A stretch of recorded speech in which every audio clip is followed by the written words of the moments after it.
Good afternoon, folks, and welcome to the inaugural episode of the Convo Debate Series, hosted here on the Constitute Noise Network, hilariously shortened to #CNN.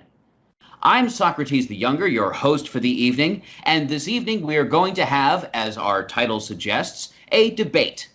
And the question for the debate this evening is, who is the best candidate for the Democrats in 2020 to defeat Donald Trump? Mr. Eric Barnard from the Free Speech Zone will be joining me. If you're not familiar with his work, then you should definitely visit his YouTube page, where he has interviewed such illuminous figures as Bob Barr from the U.S. Congress, who started the Monica Lewinsky prosecution or impeachment process, and also former Supreme NATO commander of all Allied forces, General Phil Breedlove. So anyway, this evening the debate is over. Who is most likely to defeat Donald Trump in the 2020 elections? Mr. Barnard has chosen Joe Biden as the most likely candidate, and I have chosen to argue that Bernie Sanders is the best candidate. So we're going to let Mr. Barnard go first. Mr. Barnard, would you please begin your opening statement now? Thank you, Socrates. I appreciate you doing this. My pleasure to be here on this first debate series. I'm looking forward to more in the future. I've decided that we have a very important election coming to us in 2020. The Democrats are desperate to take back the White House. And if they want to do it, I believe that the candidate best fit to take on Donald Trump and can win a general election is none other than former Vice President Joe Biden. Joe Biden has a very long and distinguished career in the United States Congress. He's worked across the aisle on multiple pieces of legislation. He's got foreign policy experience. He's got experience from being the head of the Judiciary Committee. He can pick good judges. He's also a man who is known for compromise. And he's not going to be a person that gets on Twitter every 5 minutes and just, talks down the other side, demagogues, and calls everyone names and insults and claims that every time someone does something against him, it's a witch hunt. Biden, again, as I said, has been in the Congress. He's got experience on all levels that we need in a president. 40 years in the U.S. Congress, as well as 8 years as vice president. That's certainly something that I think people can get behind. And I think if the Democrats want to win, they know they're going to have to win back the voters who voted for Donald Trump overwhelmingly, particularly in the swing states of Ohio and Pennsylvania and in Florida. And I believe Joe Biden is the best person to do that. He did it, as the vice presidential candidate for President Obama for 2 terms successfully. I also believe Biden can hold his own in a debate against Donald Trump. And I certainly believe that the Democrats have the best chance to win if they nominate Joe Biden. I look forward to this debate further. Thank you. All right, fair enough. You actually had 13 seconds left. Anyway, so I will go ahead and make my opening statement now regarding why I think Bernie Sanders is the best possible candidate, starting hopefully now. So Bernie leads the way. Bernie is the guy who everyone else currently looks to for where the party should be heading. So there are currently 2 strains within the Democratic Party. There is an establishment strain that says we've been doing good for a long time and we should continue what we've been up to. That strain was represented back in 2016 by Hillary Clinton, and we saw what happened to Hillary Clinton. Many people, many of them smarter than me, have said that if Bernie Sanders was the nominee from the Democratic Party back in 2016, Donald Trump might not be sitting in the White House right now. So I think it's time that we rectify those mistakes and we put the person who is the more or less spiritual leader of the Democratic Party and, more importantly, of the left wing, and that includes the progressive part of the Democratic Party, who are only holding on very tenuously to their alliance to being Democrats for 2020. Here's the reason why. On the one hand, there are people back in 2016, this is approximately 12% of Trump voters, who said that originally they were Bernie voters. But once they saw the way the primary played out, and once they saw that Hillary Clinton was the nominee rather than Bernie Sanders, they chose to vote for Donald Trump as a kind of middle finger to the whole system, which they felt was corrupt and which they felt would have nominated Bernie had the system actually been fair. Joe Biden has a long record of voting for things that do not line up with what today's progressives want. And we know for a fact that if Bernie Sanders become disappointed, they may go ahead and vote for Donald Trump. If Biden's supporters get disappointed, they will vote for Bernie, because what they really want is to get Donald Trump out of office more than anything. They will show up to the polls no matter what. Bernie's supporters may either not show up or they may end up voting for Donald Trump. All right, that is the end of my opening statement. Mr. Barnard will now have 1 minute for a rebuttal. Go ahead, Mr. Barnard. Thank you, Socrates. Wow, that was quite impressive. I don't believe that Bernie Sanders voters are simply going to stay home, and I don't think that they're going to owe their allegiance to Donald Trump when they see these ongoing investigations, the ongoing cloud of scandal, and every day when the president takes to Twitter to gripe and complain about whoever wronged them, whether they really did or not. The important fact of the matter remains is that you're going to have to work with the Congress, and I believe Joe Biden can actually get those progressive Democrats and the and even some people on the right wing to come over and merge together and actually compromise to get legislation pushed through. Bernie Sanders, all the time he was in the U.S. House of Representatives and in the United States Senate, he's not proposed major legislation and has not brokered any kind of large compromises to get any significant piece of legislation through. And that is something that's going to happen. This whole idea that he promises Medicare for all, we're going to, make college tuition completely free for every teachers a big raise. I don't think that's going to work, especially when you say that the only way to do this is to raise taxes for every single American. When Americans' wages are stagnated. All right, and there is your time limit. Those rebuttals are very short. I'm going to go ahead and make my rebuttal. I will also have 1 minute in which to do so, starting approximately now. So it is quite true that Joe Biden has a much more successful history of legislation than Bernie Sanders does. Bernie Sanders has virtually no record when it comes to legislation. But I would argue that that's actually a benefit, not a problem, because Biden has repeatedly had to apologize both for his personal behavior and for several of the bills that he's voted for in the past, including a bill to prevent the busing of students to different schools to end segregation, as well as a crime bill that many, including Black Lives activists, or Black Lives Matter activists, have used as a way to paint him as someone who led the drug war and led the mass incarceration of people of color. Furthermore, despite the fact that Bernie has not passed very many bills, he does lead the Senate in the number of amendments that he has managed to tack on to bills that ultimately did successfully pass. So we know that the guy does have the ability to get legislation passed. Okay, now each contestant or each debater, whatever you want to call them, will now have 5 minutes to ask questions to their opponent, who will be able to spend that time answering. The 5 minutes covers both the questions and the answers. Are you ready, Mr. Barnard? Now. I'm ready. The question I want to pose to you is that you made these points that the fact he hasn't gotten many pieces of legislation through, but he has been able to tack on amendments. I really want to know, do you really believe that being able to attack an amendment onto a bill is sufficient to say that this man is going to be able to go and get a really big piece of legislation through the both houses of the U.S. Congress? I think that what it represents is that Bernie is both an effective legislator insofar as that functionally he has been able to get things passed. He has been able to get policies that he wanted enacted by making them amendments on other bills. But he's also very perceptive of his own place within the situation. So he knows that he's way out there on the left. He knows that if he sponsors a major bill, people can just point to him and say, oh, this bill is sponsored by a socialist, therefore we should not vote for it, which makes a very, very effective response. So he's chosen instead to fly under the radar because, again, he is an effective legislator.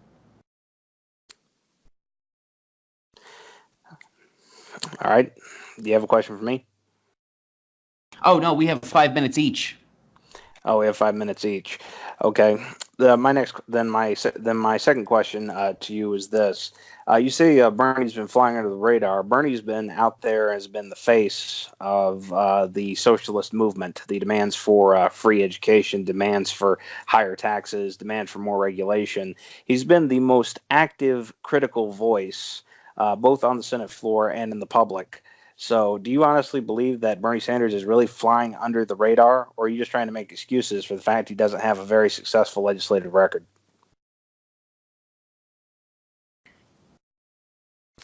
It makes sense that you would say that, and here's how I would answer it. On the one hand, Bernie has been, for a very, very long time, a highly outspoken and very public voice on behalf of progressive principles, which have lately taken over the younger half of the Democratic Party. But that's a side note. When I say fly under the radar, what I really mean is this. He knows that he can't effectively get legislation passed the normal way. He knows that it's going to be hard for somebody like him, who's way out on the left wing of the Democratic Party, to actually build a coalition large enough to get bills passed.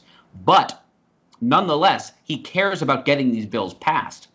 So instead of getting bills passed, instead of adding to his record, he, because he is again, a good legislator and not somebody who's just grandstanding, he does what he knows is going to work, which is, quote unquote, fly under the radar insofar as not publicly sponsor a bill, but instead stick it in somebody else's bill on page 439 where nobody's going to read it, or at least where no reporters are going to read it, and it won't become a giant problem for the people who are trying to get the bill passed. He flies under the radar only when it comes to getting his policy positions put into practice in a Congress that is unwilling to listen to someone who declares themselves a socialist. Very interesting point. But do you honestly believe that that kind of person, as president of the United States, sitting in the Oval Office, do you think he's going to sign any legislation that comes to his desk that does not offer the provisions that he is running and promising the American people? Like, is he going to sign a bill that does not guarantee free college for every American, or doesn't give every American health care coverage under Medicare? Well, I'm sure he would sign all sorts of bills that didn't guarantee those things, because all kinds of bills come in front of the president. But at the same time, I would also answer no. I don't think he's going to sign any bills on those subjects that are likely to not include the things that he genuinely wants, if he has the opportunity to actually sit in the Oval Office. So far, he's just a senator. So far, he's not only just a senator, he's a pretty out there senator. But if he was in the center of the American democracy, if he was elected to the highest office in the land, then I think he would have the ability to really go for the policy provisions that he wants. And I think that ultimately the American people would appreciate a president who would prefer to stick to their principles than to compromise in order to, quote unquote, get things done in a Congress that doesn't do so anyway. We have approximately 30 seconds remaining. Well, I'll yield the last 30 seconds to you on this question. Do you think Bernie Sanders is going to win over Trump voters in those areas that Hillary Clinton lost? I think absolutely he will. And the reason why is because the primary division is not Republican or Democrat anymore. The primary division is establishment and anti-establishment.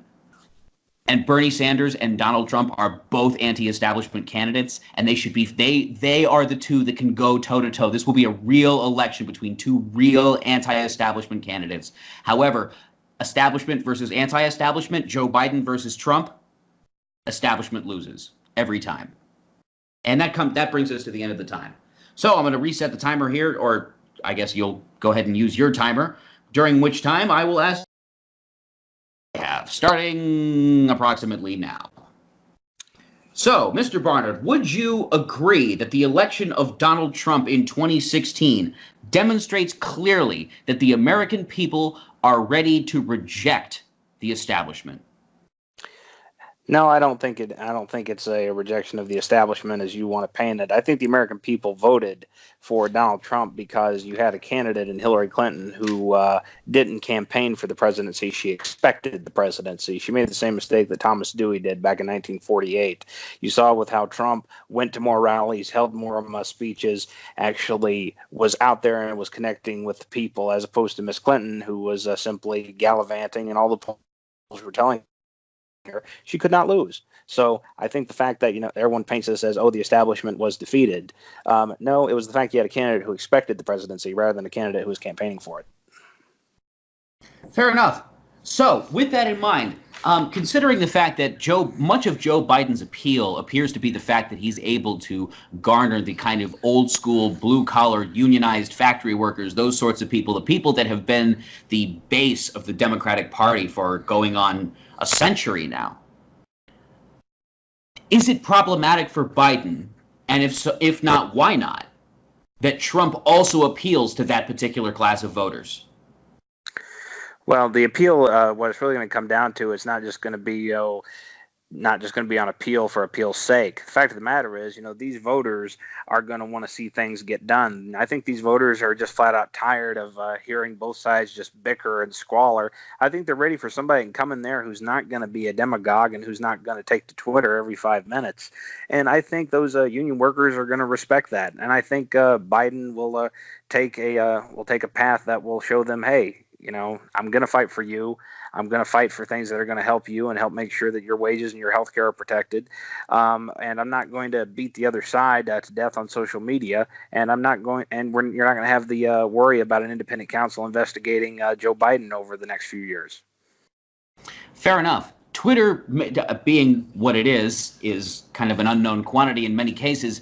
But as far as putting food on the table, the most recent economic numbers from the Congressional Budget Office, if I've got that right, don't quote me on that, but they report something like 3.6% unemployment, a few points away or a few tenths of a point away from full employment. And apparently, average wages have risen to $27.70 an hour. Well, is Biden going to be able to appeal to blue-collar voters when there doesn't seem, at this point anyway, after 4 years of Trump or 3 years of Trump, to be very much to fix? No, sure, there's going to be a lot to fix. And in fact, Donald Trump, should be thanking the administration that came in before him. It was the Obama-Biden ticket who came in and brought unemployment down from 10% unemployment all the way down to 4% after 8 years. This was the ticket that got more Americans covered under health care. Donald Trump's not done that. Donald Trump said he was going to fix Obamacare. He didn't get that done. This is the president who promised, he was going to cut taxes and cut regulation, and he did some of that. But the fact of the matter is that every time you go through a recession, it usually takes you 5 to 10 years before the economy actually gets to the point where unemployment goes down to very low numbers and production goes up.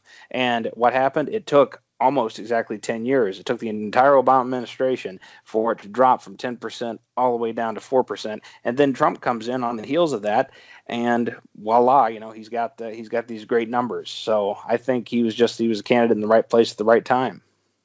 Fair enough. He was lucky. All right, this is going to be my final question, and this is a really, really important question.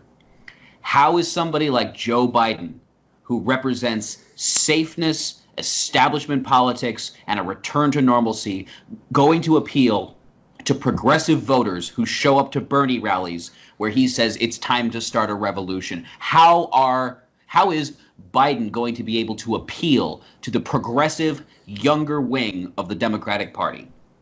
I think, you're just going to have to look at just the facts of who Joe Biden is. Joe Biden is the poorest man running for the Democratic nomination. Biden has already said he's not going to take any PAC money. Joe Biden has been there. Joe Biden's a sound debater. Joe Biden's run for national office twice before. Bernie's only run once. And I believe that Joe Biden, you put Joe Biden and Bernie Sanders on the stage, I certainly believe that Joe Biden will throw a punch against Sanders, and he's not going to know how to come back to it. And I certainly believe Donald Trump won't have a comeback to Joe Biden. And I look forward to actually seeing that. Okay, fair enough. That brings us to the end of the questions portion. We'll go ahead and move on to the closing statements portion. Mr. Barnard, your closing statement, you have 2 minutes to make it, and at that time starts approximately now. I appreciate, you taking the time for this debate. I really believe that Joe Biden has the record. I believe he has the temperament and he has the experience that is needed to serve in the Oval Office, especially at this time. America has a great history of putting the right people in place at just the time when we need it. If you're tired of investigations, you're tired of seeing mean tweets, you're tired of seeing both sides just bicker and squalor, and you're tired of talks of impeachment and more investigations, and you're sick and tired of seeing people just go at each other's throats over who's the most progressive, I believe that the best course of action is to elect the person that's got 40 years of experience working across party lines, passing legislation, a person who will actually apologize when he makes mistakes.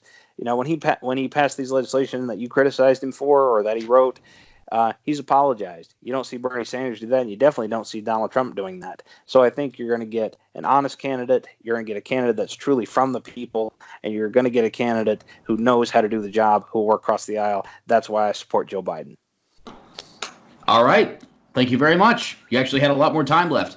Anyway, I'll go ahead and start my Closing statement then. If you're ready to time me, I'll start approximately now. Go ahead. All right. Sanders is the face of the future of the Democratic Party. The establishment wing of the Democratic Party is old. They are stodgy. They are unpopular. And after what we saw in 2016, especially considering what came out in those WikiLeaks leaks that I promise you Bernie Sanders supporters have read just as much as Trump supporters have read, everybody is frustrated with the establishment. If you look at the actual viewership numbers, Fox News now outpaces all of the other major mainstream news networks combined. They are now by far the largest news network anywhere. And what did they do the other day? They held a town hall with Bernie Sanders.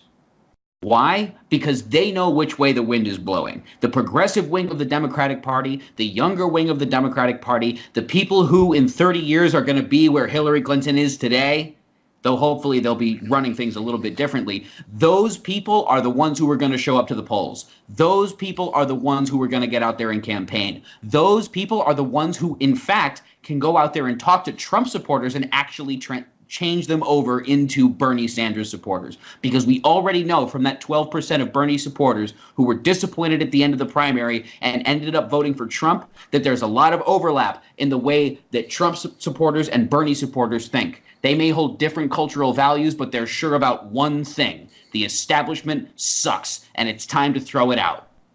Therefore, an establishment candidate would absolutely be the worst possible thing that the Democrats could do for this election. They would be better served with virtually anyone than Joe Biden. Despite the fact that he tests high in the polls right now, let's consider that most of those polls are conducted by CNN, MSNBC, CBS, and ABC.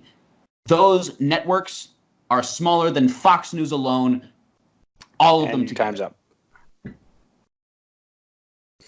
All right. So here's what we're going to do now. Hopefully you've enjoyed this debate as our audience here. Thank you very much, Mr. Eric Barnard, for taking the time to debate with me. I know I'm very annoying, but also so are you. So we're on the same page. It's good. Anyway, so leave your comments. Let us know who you think won, and if you have a different opinion on who you think the best challenger to Trump in 2020 for the Democrats is. Now, we're not talking about who you support the most. We're just talking about who do you think is the most able to beat Trump if they were to win the nomination. So anyway, this has been the inaugural episode of the Convo Debate series on the Constitute Noise Network. Thank you very much for tuning in. Please check the description below for a link to Mr. Barnard's Free Speech Zone page, where you can, again, find some very interesting interviews. Thank you, Mr. Barnard, for joining us. And we're going to go ahead and sign off. My pleasure.